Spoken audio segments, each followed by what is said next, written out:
odwan nante no woye nyama dembu Nyankopɔn hwɛ dɛ obɛyɛ no right konim if you say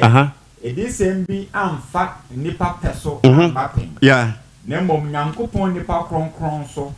said your honhom kronkron de won kro no wakasai so said your honhom no and won kro no na wakasai enti no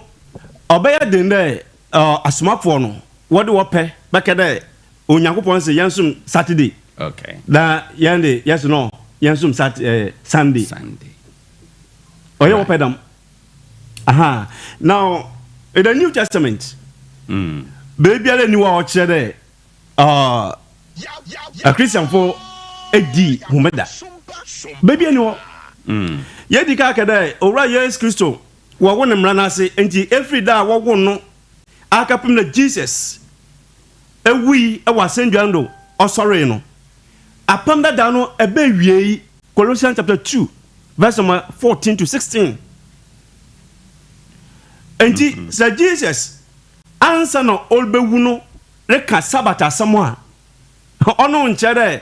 the fact that we record in the New Testament mono chere Sabbath or take effect natural saying now well from the book of Matthew to John, Matthew, Mark, Luke and John ahano or record Jesus a brand no was asido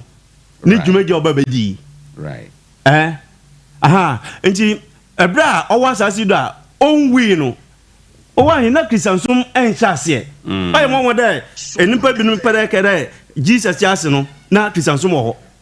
Jesus tiase no na Christiansum enchekere enye dwuma on chase agise owi osore no now Hebrews chapter 4 and last week right ya kan wasam ya kada brinti ya behwe na yedi nkomo akiri nti yenko honom now last week eja quote Hebrews chapter 4 chere